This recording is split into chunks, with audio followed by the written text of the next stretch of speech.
2022년 8월 21일 천광성교회 주일 예배 시작하겠습니다. 사랑과 은혜가 풍성하신 아버지 하나님, 이제 무더위가 그치고 선선한 가을의 바람이 불어오고 있습니다. 주님께서 지으신 만물이 한치의 오차도 없이 운행되는 것을 보며 우리는 경탄하지 않을 수가 없습니다.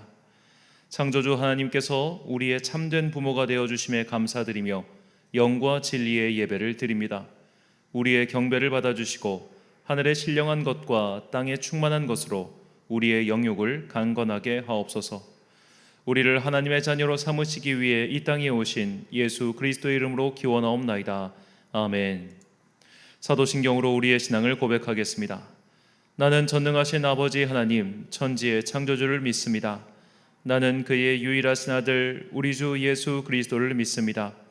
그는 성령으로 잉태되어 동정녀 마리아에게서 나시고 본디오 빌라도에게 고난을 받아 십자가에 못 박혀 죽으시고 장사된 지 사흘 만에 죽은 자 가운데서 다시 살아나셨으며 하늘에 오르시어 전능하신 아버지 하나님 우편에 앉아 계시다가 거기로부터 살아있는 자와 죽은 자를 심판하러 오십니다. 나는 성령을 믿으며 거룩한 공교회와 성도의 교제와 죄를 용서받는 것과 몸의 부활과 영생을 믿습니다. 아멘. 찬송가 19장입니다.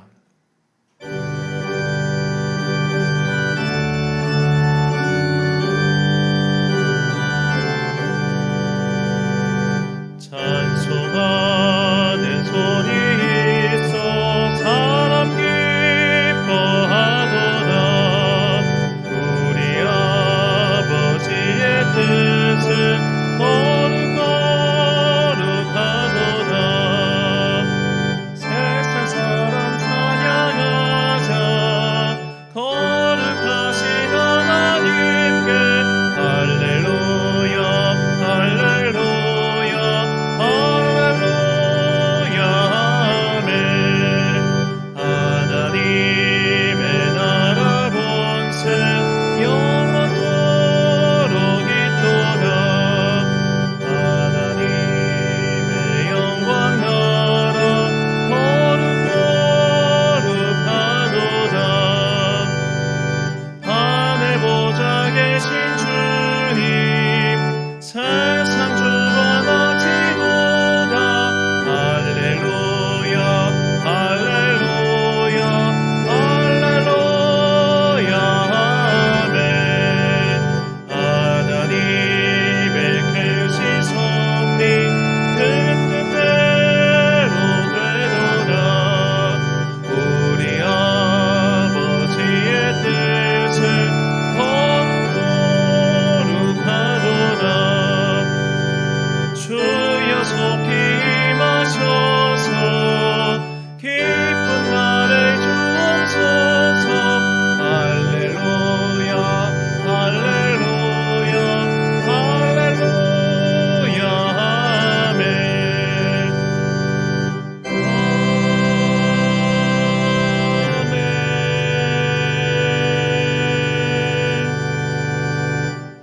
한 주간 동안 하나님과 나만 아는 죄를 고백하며 침묵으로 참회의 기도를 드리겠습니다.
다 함께 공동기도를 드리겠습니다. 사랑과 은혜가 풍성하신 아버지 하나님, 저희들의 삶 가운데 늘 함께 하시고 날마다 감사의 제목들을 허락하시니 감사합니다. 험한 세상에서 안전하고 건강하도록 지켜주셨으니 하나님의 영광을 위하여 살아갈 수 있도록 인도하여 주시옵소서. 오늘 거룩한 주일에 우리를 주님의 성소로 불러주셨으니 이 예배를 통해 우리의 영혼이 바르게 교정되게 하옵소서. 지난 한 주간 우리가 알게 모르게 지은 모든 죄를 용서하여 주옵소서. 우리가 이 땅을 사는 동안 어쩔 수 없이 세상의 죄가 묻을 수밖에 없음을 고백합니다. 죄 앞에서 교만하지 않도록 날마다 거룩한 주님의 빛을 보게 하옵소서. 우리가 사는 이 세계를 위하여 기도합니다. 그치지 않는 전쟁을 보며 인간의 악함을 봅니다. 끊이지 않는 강대국의 갈등을 보며 인간의 끝없는 욕망을 봅니다. 기후의 위기 앞에서도 일치 단결하지 못하는 인간 군상을 보며 인간의 어리석음을 봅니다. 인간의 지혜로는 희망의 문을 열 수 없음을 고백합니다. 주님께서 어리석은 인간들을 위하여 은혜의 빛을 비추사 이 시대의 어둠이 사라지게 하옵소서. 전쟁과 폭력, 탐욕과 가난, 갈등과 분열과 같은 인간 세상의 악함이 속히 사라지고 아름다운 하나님 나라가 이 땅에 임하길 간절히 기도합니다. 이 땅의 교회들을 위하여 기도합니다. 하나님께 온전히 예배드리는 처소들을 곳곳에 세워주셨으니 오늘도 그 처소들에서 울려지는 예배를 기뻐 받아주시고 모든 교회가 자신들이 맡은 소명을 잘 감당할 수 있도록 선한 길로 인도하옵소서. 고난을 겪고 있는 이들에게는 피할 길을 열어주시고 선한 일을 감당하고 있는 자들에게는 더욱 성령 충만하여 사명을 잘 감당하게 하옵소서. 믿음의 가족들을 위하여 기도합니다. 아무리 멀리 떨어져 있어도 성령님의 교통하심이 우리 안에 있음을 믿습니다. 성도의 기도는 역사하는 힘이 있다 하셨으니 병을 치유하시고 사람 사이에 막힌 담을 허물어 주시고 각 사람이 성령 충만하여 각자의 소명을 다할 수 있도록 도와주옵소서. 이 모든 간구와 함께 주님의 은총과 자비를 구하며 주님께서 가르쳐 주신 기도를 드리오니 하늘에 계신 우리 아버지, 아버지의 이름을 거룩하게 하시며 아버지의 나라가 오게 하시며 아버지의 뜻이 하늘에서와 같이 땅에서도 이루어지게 하소서. 오늘 우리에게 일용할 양식을 주시고 우리가 우리에게 잘못한 사람을 용서하여 준 것 같이 우리 죄를 용서하여 주시고 우리를 시험에 빠지지 않게 하시고 악에서 구하소서. 나라와 권능과 영광이 영원히 아버지의 것입니다. 아멘.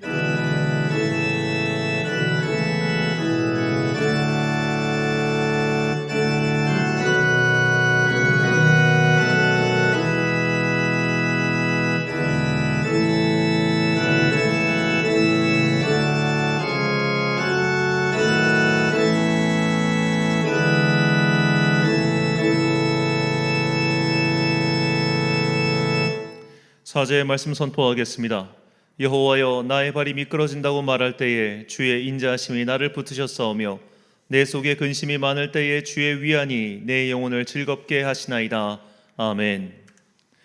해가 거듭할수록 여름의 맹렬한 더위가 우리를 괴롭히고 있습니다.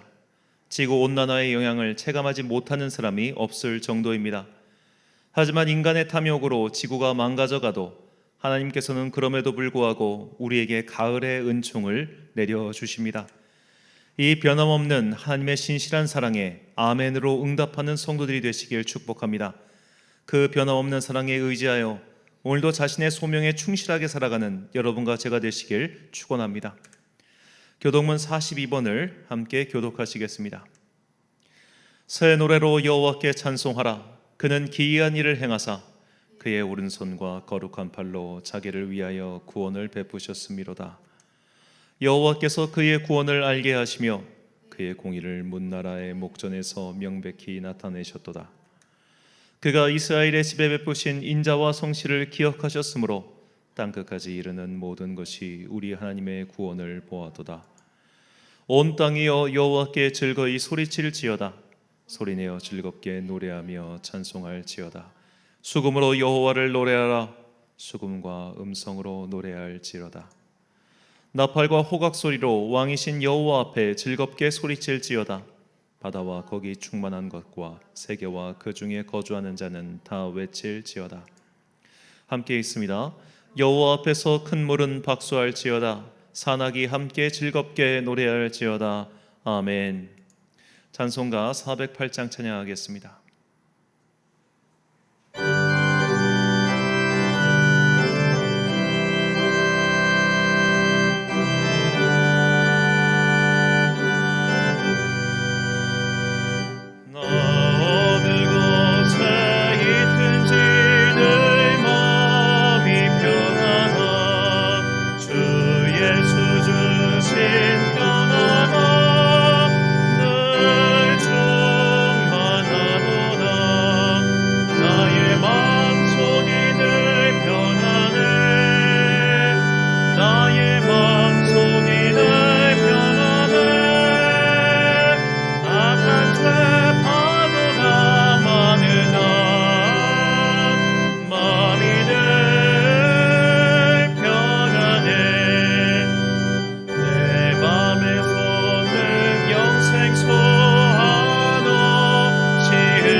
지난주 봉헌하신 분들입니다. 김정학 집사님 가정에서 주정헌금 드리셨고 김요리 성도님 주정헌금 드리셨습니다.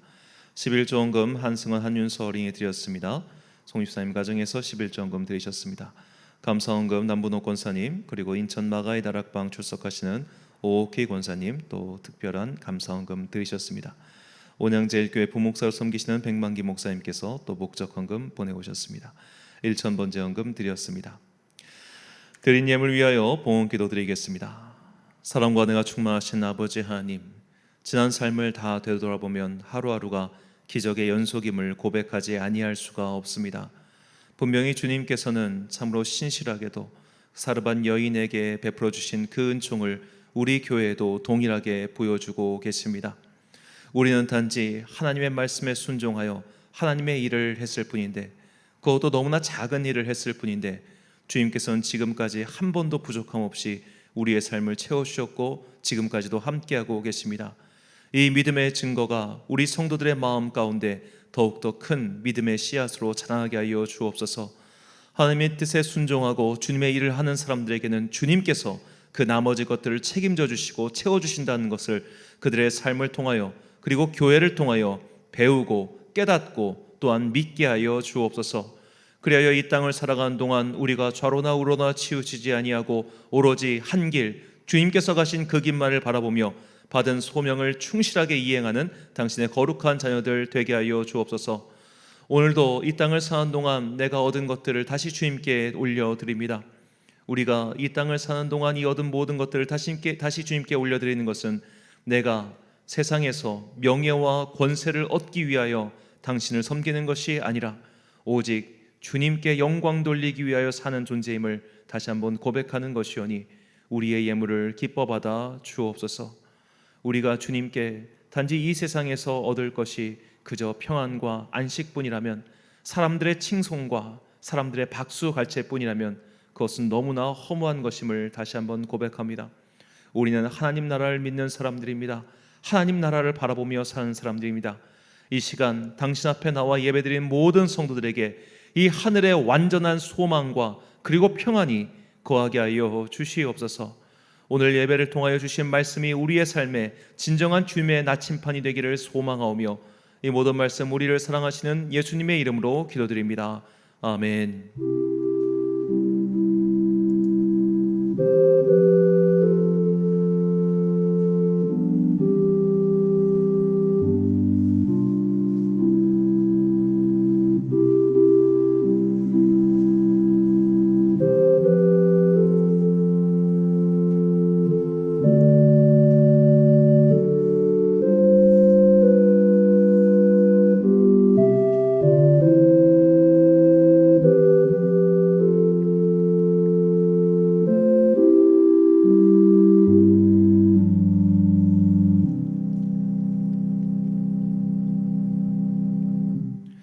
오늘 우리에게 주신 하나님의 말씀, 신약성경 요한복음 1장 9절부터 13절까지 말씀입니다.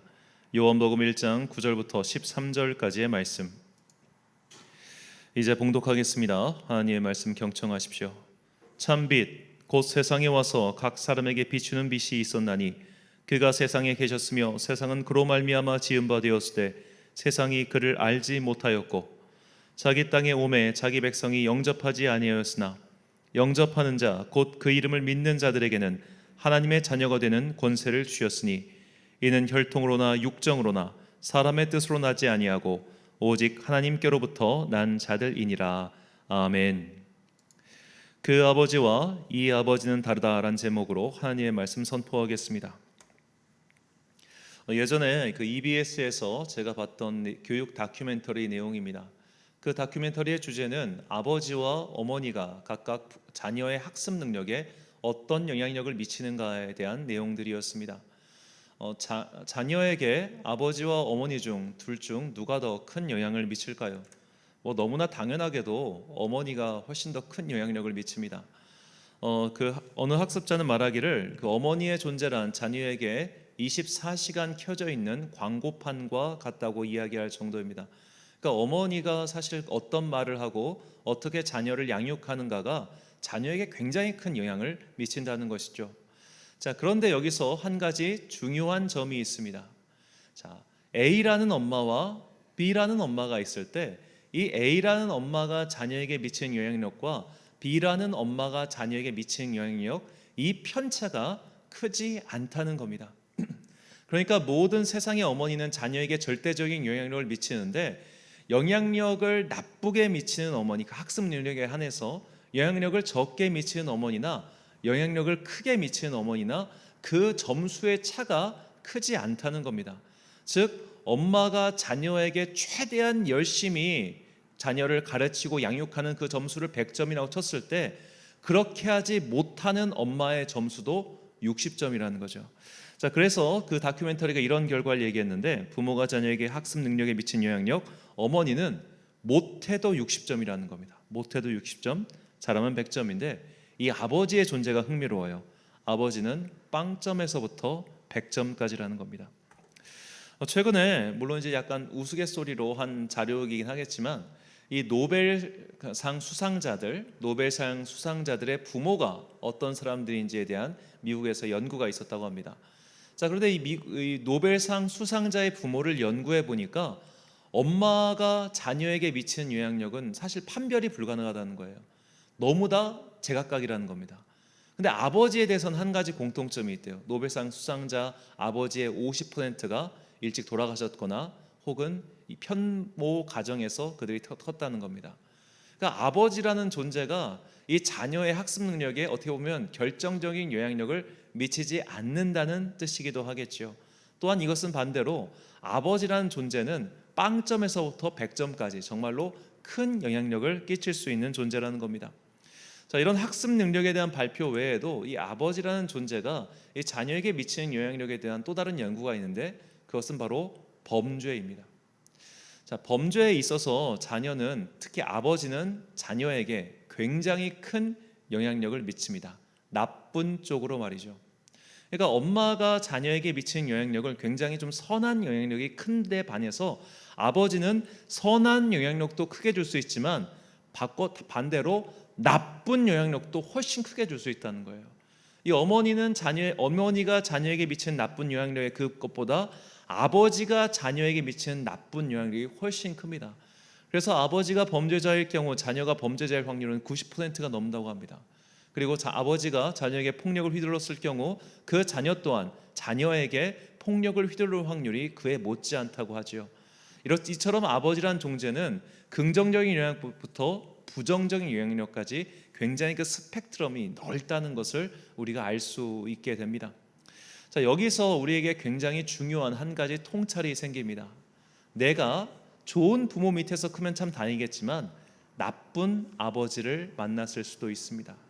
그런 나쁜 아버지에 대한 영향력이 내 심상, 내 마음에 굉장히 큰 족적을 남긴다는 것이죠. 자, 이렇게 아버지 상이 자녀에게 그리고 이제 본인에게 어떤 심리적인 영향력을 끼치는가에 대해서 깊이 연구한 사람이 있는데, 그가 바로 지그문트 프로이트입니다. 자, 이 지그문트 프로이트의 심리학에서 굉장히 중요한 것은 그는 이 아버지의 부재가 만들어낸 결과가 바로 종교, 즉 기독교라고 이야기를 합니다. 자, 이 지그문트 프로이드는 유대인입니다. 이 오늘날 오스트리아 빈에 있는 이 프로이트 박물관에 가보면 그가 읽었던 히브리어 성경이 전시되어 있습니다. 그러니까 그가 그냥 어떤 반종교인이라서 이렇게 말하는 것이 아니라 유대인으로서 지금까지 살아오면서 그는 나름대로 이 하늘의 아버지라고 하는 존재에 대해서 생각을 해봤던 것 같아요. 근데 자기가 생각할 때 이 하늘의 아버지라고 하는 존재는 모든 인간이 가지고 있는 그 아버지상에 대한 결핍, 이것을 보완해 줄 존재로서 허상의 존재, 가상의 존재를 만들어낸 것에 불과하다라고 그는 이야기를 합니다. 이것은 그가 살았던 19세기 그 말의 상황이 이런 종교에 대해서 굉장히 부정적으로 이야기하거나 혹은 무신론적 세계관이 그 세계에 널리 퍼져나가고 있었기 때문인데, 그 또한 이런 것에 영향을 받은 것이죠.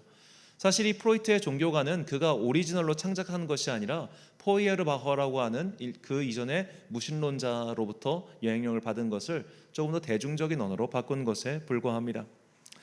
자, 그러나 이런 프로이트의 주장, 그리고 이런 무신론자들의 주장, 즉 아버지의 결핍을 보완하기 위한 존재로서 신적 존재를 가상에서 창조하였다, 즉 허구의 존재를 우리가 만들어냈다는 것은 선후관계가 틀린 말이죠. 하나님께서는 모든 인간 안에 로고스의 파편을 주셨습니다. 이것을 성경은 하나님의 형상으로 창조되었다라고 말을 하죠. 이 하나님의 형상이 죄로 인해 손상되긴 했지만 여전히 우리는 하나님의 형상으로 창조된 존재로서 그 안에 로고스의 파편을 지니고 있습니다. 이것을 비유로 하자면 모든 인간은 고장난 라디오와 같다는 겁니다. 고장난 라디오도 어찌어찌 돌리다 보면 가끔씩 주파수를 수신할 때가 있죠. 우리가 고장난 라디오 같은 존재이긴 하지만 우리가 하나님의 존재를 아예 느낄 수 없는 그 정도로 망가지진 않았다는 겁니다. 단지 그 신적 존재가 무엇인지 우리가 잘 알지 못할 뿐이죠. 그런데 하나님께서는 당신께서 스스로를 나타내 주셔서 내가 바로 그 신적 존재, 바로 내가 스스로 있는 자 여호와 하나님이심을 우리에게 알려주셨습니다. 자, 하지만 이 창조주가 우리의 아버지인 것은 또 다른 문제겠죠. 창조주 하나님, 여호와 하나님 스스로 계신 자가 분명히 계시는데 이분이 나의 아버지다? 이것은 조금 더 다른 이야기입니다. 그래서 구약 성경을 보면 하나님을 가리켜 나의 아버지라고 고백하는 장면이 없습니다. 그래서 우리가 성경 요한복음을 볼 때 예수님께서 하나님을 자기 아버지라고 고백하셨을 때 유대인들, 특히 바리새인들이 난리가 난 것이죠. 요한복음 5장 18절 말씀입니다. 유대인들의 이로 말미암아 더욱 예수를 죽이고자 하니 이는 안식일을 범할 뿐만 아니라 하나님을 자기의 친아버지라 하여 자기를 하나님과 동등으로 삼으심이로라. 아멘. 자, 이렇게 시편 등을 보면 하나님께서 내가 너를 아들로 삼았다 뭐 그런 표현이 등장하지만 이제 유대인들은 이것을 그냥 시적 호용 정도로 받아들였지 감히 인간이 하나님을 아버지라 부를 수 있다 이렇게 생각하지 않았습니다. 그런데 예수님께서는 하나님이 나의 아버지 그리고 나는 그의 아들이라고 당당하게 말씀하신 거예요. 이것이 유대인들에게는 굉장히 큰 충격이었으며 신성모독으로 느껴졌습니다. 하지만 요한복음은 예수님께서 하나님의 아들이시며 하나님은 예수님의 아버지라는 것을 분명하게 이야기하고 있습니다. 그 신약 성경 전체, 아니 성경 전체에서 아버지란 단어가 가장 많이 나오는 책이 바로 요한복음입니다. 요한복음은 예수님의 아버지가 하나님이심을 알려줌과 동시에 모든 믿는 자들의 아버지가 바로 하나님이시라는 것을 보여주는 책이라고 할 수 있겠죠. 그래서 오늘 본문 말씀은 이 요한복음의 목적을 분명하게 설명하고 있습니다. 본문 12절 말씀입니다. 영접하는 자 곧 그 이름을 믿는 자들에게는 하나님의 자녀가 되는 권세를 주셨으니 아멘. 자, 여기서 영접하는 대상은 예수님이지요. 자, 영접하다. 자, 우리가 예수님을 영접하는 겁니다. 이 영접하다라는 단어는 헬라어 람바노인데 이는 영어 테이크와 같은 뜻입니다. 취하고 붙잡다 이런 뜻이죠. 자, 예수님을 취하는 사람, 예수님을 붙잡는 사람, 그들에게는 하나님의 자녀가 되는 권세를 주셨다는 겁니다. 예수님을 취하고 예수님을 붙잡고 예수님께 딱 붙어있는 그 사람에게는 말이죠. 자, 그렇다면 여기서 권세는 무엇인가? 이 권세는 헬라어로 엑수시아인데 이것은 상급자로부터 허용된 자유의 힘을 가리킵니다. 자, 이 권세는 즉 일종의 위임받은 권세예요. 내가 가지고 있는 권력, 내가 가지고 있는 힘 이런 것이 아니라 엑소시아란 다른 사람이 나에게 부여한 권세. 특별히 이것은 왕이 노예에게 자유를 베풀어 줬을 때 사용하는 단어입니다. 즉 하나님의 자녀가 되는 권세란 우리의 신분 변화를 뜻합니다. 우리가 날 때부터 하나님의 자녀인 것이 아니라 예수 그리스도를 붙잡음, 즉 하나님의 진짜 아들이신 예수님을 붙잡음으로써 우리의 신분이 변화된 거예요. 그래서 바울은 이것을 가리켜 양자라고 표현을 합니다. 로마서 8장 14절부터 15절까지의 말씀입니다. 무릇 하나님의 영으로 인도함을 받는 사람은 곧 하나님의 아들이라. 너희는 다시 무서워하는 종의 영을 받지 아니하고 양자의 영을 받았으므로 우리가 아빠 아버지라고 부르짖느니라. 아멘. 자, 우리가 종의 영을 받지 아니하고 양자의 영을 받았다. 이 부분을 꼭 기억하시면서 자, 다음을 봐야겠습니다. 자, 이 바울이 설명한 양자의 개념이 우리에게는 굉장히 낯설지요. 일단 우리나라가 양자 제도가 그렇게 흔한 나라도 아니었고 전통적으로 그리고 지금도 이런 양자 제도가 뭐 흔하지 않은 나라이기 때문입니다. 또한 이제 현대 사회에서 이런 양자라는 개념이 많이 사라졌죠. 요새는 이제 키워야 자식이지 양자로 들여가지고 뭐 한 이런 것들이 거의 뭐 없는 세대를 우리가 살고 있습니다. 하지만 바울 당대에는 그렇지 않았죠. 이 바울 당시에는 뭐 양자 제도가 워낙 흔했고 이 바울이 바울 문화권 속에서 가장 대표적인 양자의 예를 들자면 이 로마 공화국 말기의 정치였던 율리우스 카이사르와 로마의 초대 황제인 가이오스 옥타비아누스의 관계를 볼 수 있겠습니다. 자, 이 율리우스 카이사르에게는 후계자가 없었습니다. 그에겐 자녀가 없었는데 그래서 그의 누나의 손자인 가이오스 옥타비아누스를 자기의 정치적 후계자로 삼지요. 자, 이렇게 해서 가이오스 옥타비아누스가 율리우스 카이사르의 양자가 되었고 그의 정치적 후계자가 되어 로마의 첫 번째 황제가 되었습니다. 자, 가이오스 옥타비아누스와 율리우스 카이사르는 물론 어릴 적에 본 적은 있습니다. 몇 번 봤을 뿐이지만 이미 그가 꽤 큰 이후에 봤지요. 그렇다면 양자로서 아들이 된 옥타비아누스가 그 양부인 카이사르에게 어떤 결핍이나 나쁜 영향력을 받았을까요? 그의 성장 과정에서 그 율리우스 카이사르는 사실 아무런 상관이 없는 사람입니다. 즉 가이오스 옥타비아누스가 분명히 어떤 결핍이 있었을 것이고 분명히 어떤 마음의 상처가 있었을 테지만 그것과 양부인 카이사르는 사실 아무런 관계가 없다는 거예요. 이것이 굉장히 우리가 오늘 꼭 기억해야 될 중요한 사실입니다. 자, 우리가 하나님의 자녀가 된다는 것은 그런 거죠. 우리가 어떤 결핍이 있어서 그 결핍을 채우기 위한 존재로 천부이신 하나님을 상정하고 만든 것이 아니라는 겁니다. 우리의 결핍이나 마음의 문제와 상관없이 하나님은 하나님이시고 그분은 우리의 양 아버지가 되신 것이죠. 우리가 그분의 양자가 되었고 우리의 신분이 종에서 그분의 자유의 아들로 변화된 것입니다. 그렇게 우리가 그분께 받은 것은 하나님 나라의 상속권, 즉 유업이라고 할 수 있겠죠. 갈라디아서 4장 6절과 7절이 그래서 다음과 같이 이야기하고 있습니다. 너희가 아들이므로 하나님이 그 아들의 영을 우리 마음 가운데 보내사 아빠 아버지라 부르게 하셨느니라. 그러므로 내가 이후로는 종이 아니요 아들이니 아들이면 하나님으로 말미암아 유업을 받을 자니라. 아멘. 자, 우리 마음속에 분명히 여러 가지 결핍과 상처가 있습니다. 모든 사람은 그런 것이 다 있습니다. 그러나 이것은 하나님 때문에 생긴 게 아닙니다. 우리가 본래 종의 자녀로 태어났기 때문에 그것이 생기게 된 것이죠. 즉 종의 노예란 뜻은 이 땅을 살아가는 모든 사람들, 모든 존재는 이 죄악 세상에서 태어나기 때문에 죄의 종으로서 태어납니다. 그 죄의 종으로서 태어났기 때문에 성장 과정 속에서 그 죄의 영향을 받은 것이고 그로 인해서 우리의 심상이 일그러져 버린 것이죠. 이것은 하나님 때문도 아니며 또한 우리가 이런 결핍과 모순을 해결하기 위해서 하나님이라고 하는 가상의 허구의 존재를 만들어낸 것도 아니라는 겁니다. 자, 그런데 왜 19세기 이후 서구의 무신론자들은 천부 하나님과 육신의 아버지를 함께 묶어서 이것을 그들이 가진 무신론의 근거로 삼았을까요? 이것이 오늘 설교에서 우리가 한번 생각해 보고자 하는 문제의 주제라고 할 수 있겠습니다. 바로 그것은 저는 그들이 하나님을 원망하기 위해서라고 생각합니다. 육신의 아버지로부터 받은 상처와 결핍을 하늘의 아버지로 대체시켜 버려서 그 원망의 화살을 하나님께로 돌리려고 하는 것이죠.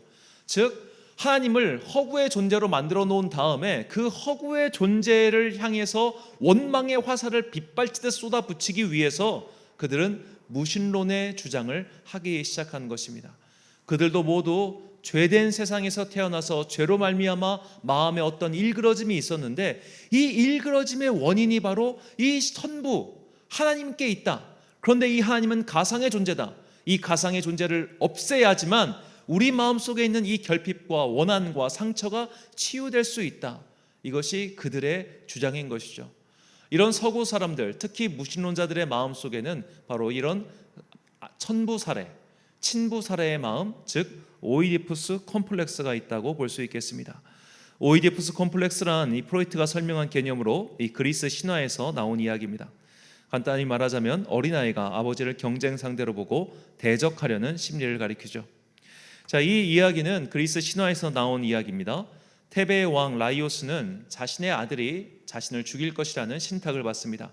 그래서 그 아들을 갖다 버렸는데 갖다 버린 그 양치기가 이 아기를 죽이기가 좀 못해가지고 그냥 자기가 키웠어요. 그의 이름이 오이디푸스입니다. 이 오이디푸스는 나중에 이제 테베의 왕이 될 거라는 신탁을 받고 테베로 갔다가 그 라이오스 왕을 죽이고 그가 왕위를 찬탈하죠. 물론 오이디푸스는 그 라이오스 왕이 자신의 친부인지 전혀 몰랐습니다. 나중에 자신의 신분이 밝혀지자 내 이 눈은 아버지도 못 알아보는 눈이다 해서 스스로 그 눈을 없애버리는 굉장히 그리스 신화의 비극의 이야기죠. 하지만 이 프로이트를 비롯한 몇몇 사람들은 이 오이디푸스 신화야말로 유럽 사람들의 역사라고 생각했습니다. 아버지를 제거하고 그 자리를 차지하는 것 말이죠. 여기서 아버지란 단순히 친부를 가리키는 것이 아니라 권위의 대상을 상정합니다. 그래서 이 유럽의 역사를 보면 유럽 사람들은 권위와 전통을 인정하고 발전시키는 역사가 아니라 권위와 전통을 부정하고 극복해가면서 발전하는 역사였어요. 그래서 권위자가 있으면 그 권위를 깨뜨리고 다시 상승하고 다시 또 권위를 깨뜨리고 상승하는 그런 일들을 그들은 계속 해왔던 것입니다. 이것이 중국 문화권, 특히 한자 문화권에 있던 우리와는 굉장히 다르죠. 우리는 권위를 인정하고 그 권위에 순종하며 그 권위를 인정하고 계승하고 발전시키는 역사였다면 서구 유럽은 그것을 계속해서 무너뜨리는 역사였기 때문에 어쩌면 그런 것에서 그들이 과학기술을 발전시켰다, 그렇게 볼 수도 있겠습니다. 자, 하지만 이런 그들의 발전하는 역사는 마침내 신적인 권위, 즉 그들의 문화적 바탕이 되었던 기독교 세계관마저도 무너뜨리는, 그 권위마저 무너뜨리는 그런 일이 되었죠. 그래서 무신론자들은 오늘날 그 하나님의 자리를 무너뜨리고 그 자리에 인간의 세상을 만들기 위해 지극히 노력하고 있습니다. 이런 무신론적 세계관 속에서 더 이상 공적인 자리에서 하나님을 언급하는 것은 다른 사람을 향한 차별과 억압으로 취급당하고 있습니다. 참 신기하지 않습니까? 공적인 자리에서 무슬림들이 알라와 무함메드를 외치는 것에 대해서는 아무런 제재를 하지 않고, 공적인 자리에서 하나님, 여호와 하나님을 언급하는 것은 다른 이를 향한 억압과 차별이라고 기독교 세계관 속에서 자라난 나라들이 그렇게 말하고 있습니다. 그 이야기를 차라리 무슬림 국가들이 말하면 이해를 하겠는데, 오히려 기독교 세계관을 가진 국가들 속에서 무슬림에 대해서, 이슬람에 대해서 말하는 것, 특히 성적 자유에 대해서 말하는 것은 괜찮고 하나님에 대해서 이야기하는 것은 억압이고 차별이라는 거예요. 왜 그럴까요? 그들이 하나님을 마치 이 테베의 신화 속에 나오는 라이오스 왕으로 대체해서 그 라이오스 왕을 무너뜨리는 것을 오이디푸스인 자신들의 사명쯤으로 생각하고 있기 때문입니다. 오늘날 많은 무신론자들이 이런 것을 심리적인 근원으로 삼고 있고, 이 무신론적 영향이 그들이 살고 있는 나라를 지배하고 있습니다. 불과 100년도 안 되는 사이에 이 서구의 지식인들을 중심으로 이런 무신론이 널리 퍼져갔고, 그들은 오늘날 하나님의 자리 대신에 인간과 그리고 과학기술을 대체하여 그것을 신봉하는 자들이 되었죠. 그리고 더 이상 공적인 자리에서 그리고 공공연하게 하나님을 이야기하는 것은 터부시 되고 있습니다. 그리고 이런 영향이 오늘날 우리나라에도 들어오고 말았죠. 오늘날 차별금지법이 들어온다 만다 이런 것은 결국 이런 무신론적 세계관의 영향력 선에 있다고 볼 수 있습니다. 자, 얼마 전 제가 참 속상한 뉴스를 들었습니다. 이 부산에 있는 한 초등학교 앞에서 어떤 교회에서, 아마 교회인 것 같아요, 정확히 나오진 않았습니다만, 이 전도지를 돌리면서 전도 행사를 했는데 그것을 보고 부모가 신고를 한 겁니다. 그래서 그 죄목은 미성년자 약취 유인죄라고 합니다. 전도지를 주고 그 전도지만 주면 애들이 받을 리가 없으니까 여러 가지 선물을 줬을 거 아니에요.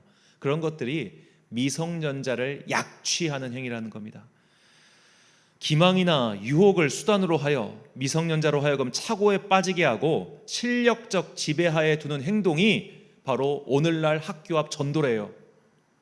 얼마나 참 통탄스러운 이야기입니까? 그럼 학교 앞에서 학원차들이 학원 이야기를 하고 학원 전단지를 붙이는 것은 괜찮고 교회가 그런 것을 하는 것은 안 된다는 이야기입니까? 왜 이렇게 되었을까요? 이 세상이 하나님의 존재를 제거해야 될 대상으로 삼았기 때문입니다. 마치 자신의 친부, 이런 것을 제거하는 그리스 신화의 영향을 받은 자들처럼 하나님의 존재, 이 존재는 여러 가지 우리의 심리적인 요인이 만들어낸 허구의 존재에 불과해. 이런 허구의 존재에게 우리는 더 이상 지배당하면 안 돼. 그러니까 이것을 적극적으로 제거해 나가야 돼 라는 것이 오늘날 전 세계에 퍼져나가고 있는 이 시대의 모습이라는 겁니다. 앞으로 이런 일들 계속해서 많아질 겁니다. 이렇게 하나님의 존재를 이 세상의 육신의 아버지의 존재로 대체하고 그것을 무너뜨리고 극복해가는 것을 마치 사명인 양 생각하는 그런 자들 말이죠. 권위를 부정하고 권위를 없애려고 하는 그런 자들이 계속해서 등장하게 될 것입니다. 우리는 이런 세상 속에서 과연 하나님의 진리란 무엇이며 우리가 어떻게 살아가야 되는지를 다시 한번 고민해 봐야 합니다. 바울은 하나님을 아버지라고 고백한, 어떻게 보면 최초의 그리스도인이라고 볼 수 있습니다. 우리가 바울의 서신을 보면 계속해서 바울은 그 서두에 하나님 우리 아버지라고 표현하고 있죠. 바울은 그럼 정말로 자신의 육신의 아버지를 사랑하고 그에게 좋은 영향을 받았기 때문에 하나님을 아버지라 부르는 것에 대해서 거리낌이 없었던 것일까요? 바울의 심리적인 영향과는 아무런 상관없이 바울은 하나님께서 우리를 양자로 삼아 주셨다는 것, 그리하여 우리의 신분이 변화된 것, 우리가 하나님을 아버지라고 부를 수 있는 권위를 획득한 것 때문에 그분을 아버지라 부르는 것이지, 자신의 심리적인 영향 속에서 내가 아버지에 대한 경험이 너무 좋고 아버지에 대한 기억이 너무 선해서 그분을 아버지라 부르는 것이 아니라는 겁니다. 즉 바울은 선후관계를 분명히 알고 있었습니다. 모든 인간이 여러 가지 결핍과 고통 속에서 태어나 왜곡된 심상을 갖고 자라는 것은 이 세상에 죄가 들어왔기 때문이지 그것이 하나님 아버지 때문이 아니라는 것을 알았죠. 조상들의 죄로 인해 세상이 일그러졌고 그 일그러진 세상에서 태어나 자랐기에 우리가 일그러진 채로 성장한 것뿐이라는 겁니다. 그런데도 하나님께서는 이렇게 일그러진 우리들, 일종의 영적 장애를 갖고 태어난 우리들을 어여삐 여기셔서 우리를 그저 자녀로, 양자로 삼아주신 것이죠. 하지만 인간의 죄성을 인정하지 않는 사람들은 이것을 받아들이지 않는 것뿐입니다. 이 세상이 죄로 말미암아 왜곡되었고 그 왜곡된 세상에서 태어난 모든 인간은 죄인이라고 하는 이 성경의 근본적인 진리를 부정하기 때문에, 즉 내가 죄인이며 나는 하나님의 구원이 필요한 존재라는 것을 인정하지 않기 때문에 그들은 앞서 지금까지 말씀드린 이런 무신론의 신화를 만들어낸 것이죠. 죄를 인정하지 않는 사람들은 하나님의 존재도 부정하는 자들이 되고 만다는 것을 우리는 반드시 유념해야 합니다.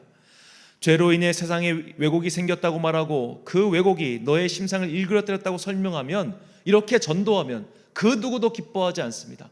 너는 죄인이며 하나님의 도움이 필요해 라고 이야기하면 오늘날 그것을 받아들이는 사람은 거의 없습니다. 그러니까 우리가 전도의 방법을 바꾸는 거죠. 예수님을 믿으면 행복해져요. 예수님을 믿으면 인생의 고민이 해결돼요 라는 식으로 말입니다. 하지만 이것은 어떻게 보면 저는 썩 좋은 전도 문구라고 생각하지는 않습니다. 이것은 어떻게 보면 본질을 호도할 수 있기 때문이죠. 정말 전도의 본질은 결국 너는 죄인이야. 너의 인생에 너 스스로 구원할 수 있는 답이란 건 없어. 우리 인생의 유일한 해답은 오직 하나님뿐이야. 이것을 전하는 것이 전도이며, 이것을 부인하는 자들이 결국 무신론자가 되고 만다는 것을 우리는 꼭 기억해야 하겠습니다. 이렇게 하나님을 부정했던 사람들이 어떠한 일을 했는지에 대해서는 우리는 광야의 이스라엘 민족을 통해서 잘 확인할 수 있죠. 그들은 실제 노예였습니다. 그리고 자유인으로 신분이 변화되었습니다. 하지만 그들은 하나님을 원망했습니다. 자기 인생이 자기 뜻대로 되지 않자 하나님께 원망의 화살을 돌린 것이죠.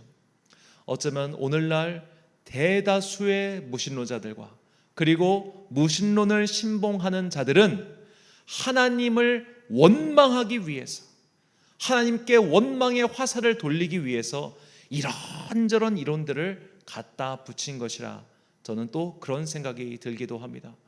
많은 사람들, 내 인생이 뜻대로 풀리지 않자 하나님을 원망하고 하나님께 등을 돌리는 자들이 얼마나 많습니까? 오늘날 교회를 다닌다고 하면서도 내 교회를 다니면서 내 인생의 문제가 내 뜻대로 해결되지 않자 교회를 떠나보는 이들이 또 얼마나 많습니까? 이런 자들을, 소위 말해 무신론을 신봉하는 자들은 결국 내 인생이 내 생각대로 되지 않으니 하나님을 원망하기 위해서, 그리고 하나님의 존재를 내 머릿속에서 지워버리기 위해서 그런 것들을 이용하는 것이 아닐까요? 마음껏 죄를 짓고 싶어요. 마음껏 내 욕망을 따라 살고 싶어요.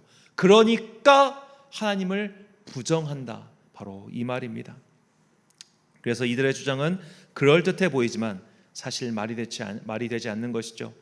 그냥 부정하고 싶어서 온갖 이론을 갖다 대며 그냥 그렇게 사는 자들에 불과합니다. 우리는 이런 무신론적 세상에서 죄의 욕망을 따라가 살아가는 자들의 주장으로부터 벗어나야 합니다. 이런 것들에 현혹되어 하나님을 원망하는 어리석은 일에서 우리는 벗어나야 합니다. 이런 초등 학문들, 세상의 학문들은 오늘도 하나님을 부정하고 하나님의 존재를 없다 하는 것에 열중하고 그것을 설명하기에 열을 올리고 있지만, 우리는 바로 이런 모든 것들이 우리를 현혹시키는 사탄의 괴계라는 것을 꼭 기억하시고, 우리의 신분 변화, 우리를 양자로 삼으신 그 하나님의 은혜를 기억하고 하늘의 자녀로서 살아가야 됩니다. 갈라디아서 3장 25절부터 27절까지 말씀 함께 읽겠습니다.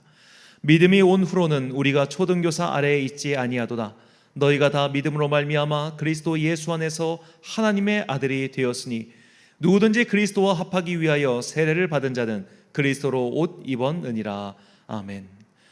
사랑하는 천안 광성교회 성도 여러분, 그리고 이 시간 함께 예배드리고 계신 귀한 주님의 자녀 여러분, 나의 육신의 아버지에 대한 부정적인 경험이 하나님 아버지께로 투영되고 있다고 오해하지 마십시오. 그것은 내가 하나님을 제대로 믿기 싫어하는, 어찌 보면 핑계에 불과할 수 있습니다. 나의 육신의 아버지와 그리고 하늘의 아버지는 사실 아무런 상관이 없습니다. 우리의 성장과 상관없이 우리는 그분의 양자가 되었고, 그것은 우리의 신분 변화를 의미하기 때문입니다. 노예였을 때의 그 아픔이 어떻게 자유인이었을 때로 이어질 수 있단 말입니까? 그것은 마음의 문제일 뿐 실제의 문제가 아님을 꼭 기억하시기 바랍니다. 그렇게 해서 육신의 아버지의 문제로 하나님 아버지께 원망의 화살을 돌리는 그런 어리석은 자들의 괴계에서 벗어나십시오. 그런 자들은 육신의 아버지에 대한 원망을 하늘의 아버지로 치환시켜서 그것을 바탕으로 무신론의 이론적 근거를 삼으려고 하는 그런 세상 학문에 빠진 자들에 불과합니다. 우리는 그런 자들의 함정에서 벗어나 우리가 하나님의 자녀로서 신분이 변화되었다는 것, 그리고 그리스도로 옷 입고 살아가야 된다는 것을 반드시 기억해야 됩니다. 우리가 이렇게 빛의 자녀로서 그리스도를 옷 입고 살아갈 때 주님께서는 우리를 다시 한번 복 내려주시고 우리를 당신의 나라로 초청해 주십니다. 주님께서 우리를 부르신 그날까지 그리스도의 거룩한 옷을 입고 그 즐거운 천국 잔치에 초대되어 하늘 아버지와 함께 하늘의 영광과 복을 누리는 여러분과 제가 되시길 간절히 축원합니다. 기도하겠습니다. 사랑과 은혜가 풍성하신 아버지 하나님, 우리에게 하나님 나라의 자녀가 되는 그 양자의 축복을 주셔서 참으로 감사합니다. 그러나 아직도 양자의 축복을 인정하지 않는 자들은 자신이 가지고 있는 모든 상처와 원망을 주님께로 투영시키고 모든 것이 다 주님의 탓인 양 그렇게 호도하고 다니고 있습니다. 이 땅에 있는 그 어리석은 무신론자들의 주장에 우리가 현혹되지 아니하도록 우리에게 더욱더 굳센 믿음을 허락하여 주옵소서. 무엇보다 우리가 이 땅을 살아가는 동안 여러 가지 상처가 있고 결핍이 있고 원망하는 마음이 있사오나 그런 것들을 주님께로 투영하는 어리석고 험한 자들 되지 않게 하여 주옵소서. 죄로 인해 일그러진 세상 속에서 죄로 인해 우리의 마음이 다치는 것은 결코 하나님 때문이 아니라 우리 자신의 문제임을 항상 기억하고 오히려 주님께서는 그것을 해결해 주시고 주님께서는 그것을 싸매 주시는 치유하시는 하나님이심을 반드시 기억하고 주님의 그 능력에 의지하여 하늘의 자녀로서 회복되어 살아가는 당신의 거룩한 자녀들 되게 하여 주옵소서. 이 양자됨의 축복이 그리스도 예수를 나의 구주로 고백하는 모든 자들에 있다는 것을 하늘의 선물로 받아들이고 살아가는 당신의 자녀들 되기를 소망하오며 이 모든 말씀 우리를 사랑하시는 예수님의 이름으로 기도드립니다. 아멘. 찬송가 299장 찬양하겠습니다.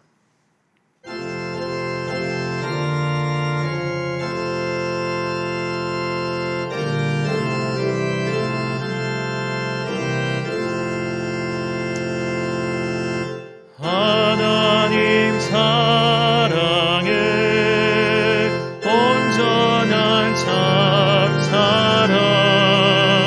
내 맘에 부어두시사 주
파수의 말씀 선포하겠습니다.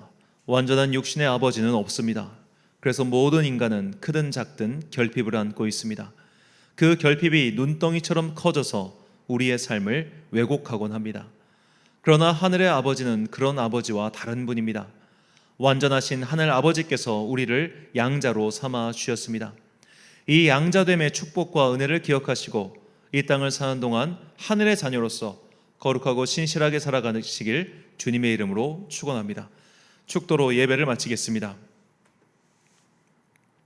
지금은 우리 주 예수 그리스도의 은혜와 하나님 아버지의 크신 사랑과 성령님의 교통하심이 이제 양자됨의 축복을 믿고 하나님 나라를 상속받는 그 자녀로서 이 땅을 더욱더 열심히 그리고 성결하게 살아가야 하지만은 귀한 주님의 자녀들 머리 위에 지금부터 영원까지 함께 하시기를 간절히 축원하옵나이다.